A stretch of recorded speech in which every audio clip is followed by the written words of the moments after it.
कि हमें नीचे बह रही प्राकृतिक ऊर्जा को ऊपर ऊर्ध्वगमन की चेष्टा क्यों करनी चाहिए। कोई नहीं कहता है कि आप चेष्टा करें। आपकी ऊर्जा नीचे बह रही है, उससे दुख हो रहा है, उससे पीड़ा हो रही है, उससे जीवन व्यर्थ रिक्त हो रहा है। तो आपको ही लगता हो कि पीड़ा हो रही, दुख हो रहा है, जीवन व्यर्थ जा रहा, तो ऊपर ले जानी चाहिए। कोई आपसे कह नहीं रहा है कि आप ऊपर ले जाएं, और किसी के कहने से आप कभी ऊपर ले भी ना जाएंगे। लेकिन नीचे का अनुभव ही पीड़ादायी है। ऊर्जा का नीचे जाने का अर्थ है दुख, ऊर्जा का ऊपर जाने का अर्थ है आनंद। लेकिन नीचे जाती ऊर्जा अगर सिर्फ दुख ही देती हो तब तो सभी लोग रुक जाएंगे, लेकिन नीचे जाती ऊर्जा सुख का प्रलोभन देती है और अंत में दुख देती है।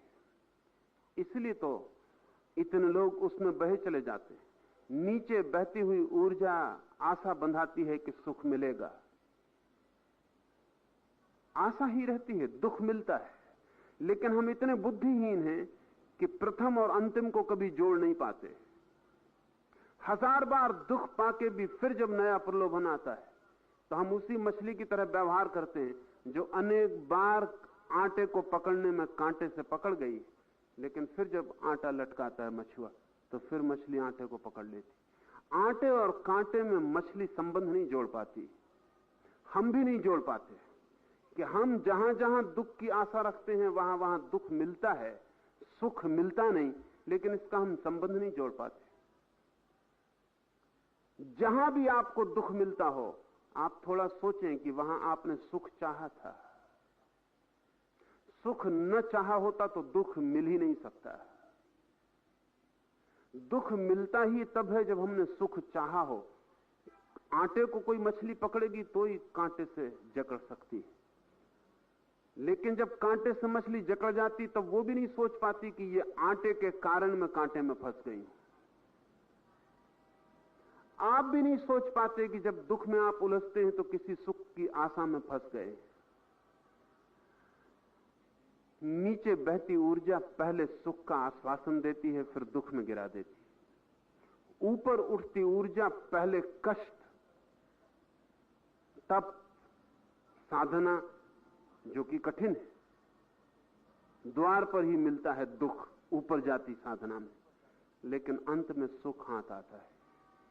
तो आप एक बात ठीक से समझ लें, दुख अगर पहले मिल रहा हो और पीछे सुख मिलता हो तो आप समझना कि ऊर्जा ऊपर की तरफ जा रही है, और अगर सुख पहले मिलता हुआ लगता हो और पीछे दुख हाथ में आता हो तो ऊर्जा नीचे की तरफ जा रही। ये लक्षण है।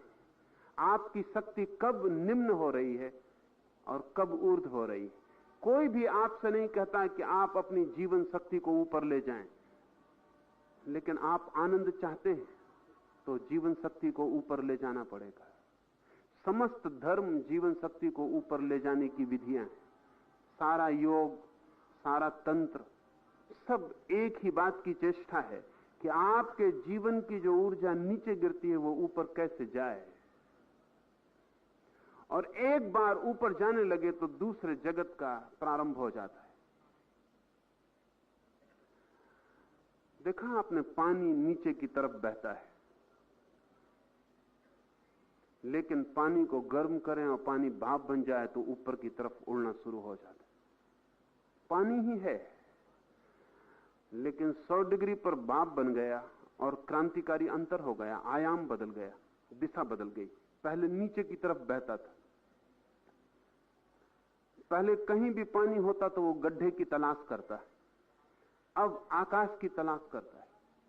आपके भीतर जो जीवन है, जो एनर्जी है, जो ऊर्जा है, वो भी एक विशेष प्रक्रिया से गुजर के ऊपर की तरफ उठनी शुरू हो जाती। उस ऊपर उठती हुई ऊर्जा को हमने कुंडलनी कहा है।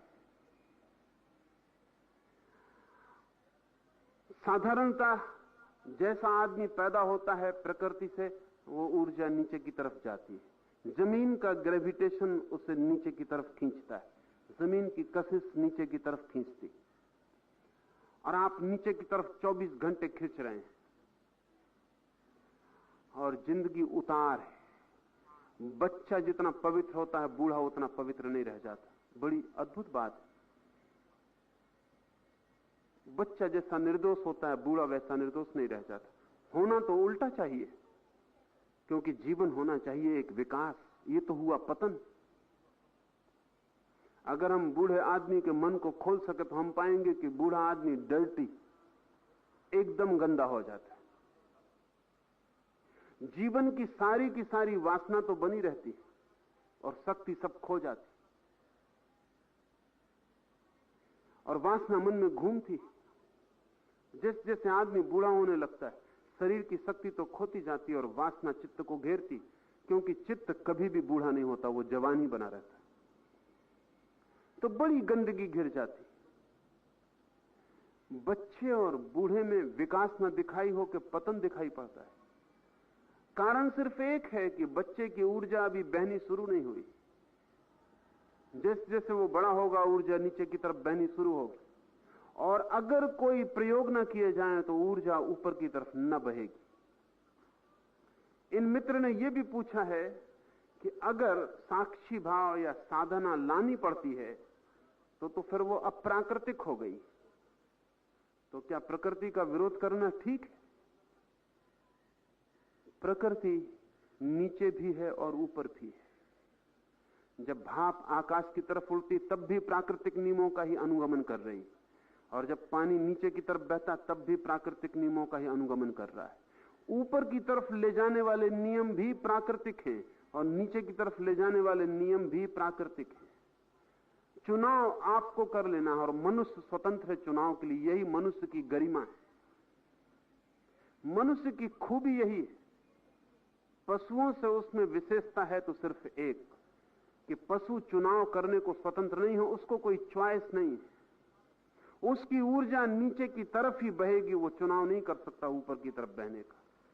वो चाहे तो भी नहीं कर सकता, वो चाहे भी नहीं सकता। पशु बंधा हुआ है, नीचे की तरफ ही बहेगा। मनुष्य को संभावना है, अगर वो कुछ ना करे तो नीचे की तरफ बहेगा, अगर कुछ करे तो ऊपर की तरफ भी बह सकता है। मनुष्य के पास उपाय है, और जो मनुष्य चुनाव नहीं करता वो पशु ही बना रह जाता है। वो कभी मनुष्य नहीं बन पाता, क्योंकि फिर पशु में उसमें कोई फर्क नहीं। एक ही फर्क शुरुआत है फर्क की, और वो ये है कि हम चुन सकते हैं। हम चाहें तो ऊपर की तरफ भी बह सकते हैं। एक बड़े मजे की बात है, चूंकि हम ऊपर की तरफ भी बह सकते हैं, इसलिए हम पशु से भी ज्यादा नीचे गिर सकते हैं। अगर आदमी पशु होना चाहे तो सभी पशुओं को मात कर देता है। दुनिया भर के सारे जंगली जानवरों को भी इकट्ठा कर लें तो भी हिटलर का मुकाबला नहीं कर सकते, चंगेज खां का मुकाबला नहीं कर सकते।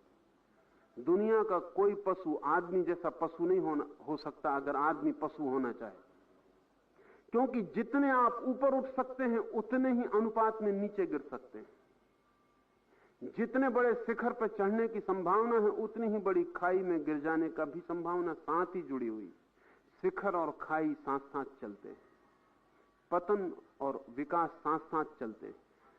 लेकिन कोई भी पशु बहुत नीचे नहीं गिर सकता। आप जंगल में चले जाएं तो आप पता भी नहीं लगा सकते कि कौन सा सिंह ज्यादा पशु है। सभी सिंह एक जैसे पशु हैं, भूख लगती है चीर फाड़ के खा जाते, लेकिन दो सिंहों में कोई फर्क नहीं किया जा सकता। एक सिंह नीचा गिर गया है और एक सिंह ऊंचा है, ऐसा आप फर्क नहीं कर सकते। आदमी ऊपर उठना चाहे तो बुद्ध और कृष्ण भी और क्राइस्ट भी उसमें पैदा हो जाते, और नीचे गिरना चाहे तो चंगेज और नादिर और हिटलर और स्टालिन भी पैदा हो जाते।